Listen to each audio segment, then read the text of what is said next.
വെച്ചുകൊണ്ട് നാം ചെയ്യുന്ന ജോലികൾക്കിടയിൽ നിസ്സാരമായിട്ടുള്ള ഒരു പ്രയാസവും കൂടാതെ നമുക്ക് സ്വലാത്ത് ചൊല്ലാൻ സാധിക്കും. ഇങ്ങനെ നാം സ്വലാത്ത് ചൊല്ലുകയാണെങ്കിൽ അല്ലാഹുവിന്റെ റസൂലിന്റെ ശഫാഅത്ത് നമുക്ക് നാളെ ലഭിക്കും എന്നുള്ളതിൽ യാതൊരു സംശയവും വേണ്ട. റസൂലിന്റെ സ്ഥാനം പറയുകയാണെങ്കിൽ ഇത്രത്തോളം പരിപാടുണ്ട്.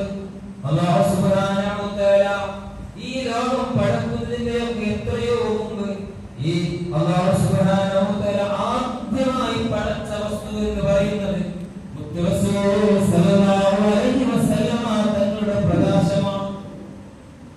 നമ്മൾ ആലോചിച്ച് നോക്കി, ഇവിടെ എന്തെല്ലാം വസ്തുക്കളുണ്ട്. ആകാശമുണ്ട്, ഭൂമിയുണ്ട്, നക്ഷത്രങ്ങളുണ്ട്, അതിനിടയിൽ എത്രയെത്ര സംഭവങ്ങൾ. ഇതൊക്കെ ഉണ്ടായിട്ടും അല്ലാഹു സുബ്ഹാനഹു വ തആല ആദ്യം പടച്ച വസ്തു പ്രവാചകർ സല്ലല്ലാഹു അലൈഹി വസല്ലമ തങ്ങളുടെ പ്രകാശമാണ്. ആ പ്രകാശത്തിൽ നിന്നാണ് പിന്നെ ഭൂമിയും അർശും കുർസിയും തുടങ്ങിയ മറ്റുള്ള എല്ലാ വസ്തുക്കളെയും അല്ലാഹു സുബ്ഹാനഹു വ തആല പടക്കുന്നത് എന്ന് പറയുമ്പോൾ എത്രമാത്രം സ്ഥാനമാണ് അല്ലാഹുവിന്റെ റസൂലിന് അല്ലാഹു നൽകിയിട്ടുള്ളത് ചിന്തിക്കേണ്ടതുണ്ട്. മാത്രമല്ല നമ്മൾ മുസ്ലിങ്ങളാണ്. മുസ്ലിമാവാൻ നമ്മൾ ചെല്ലുന്ന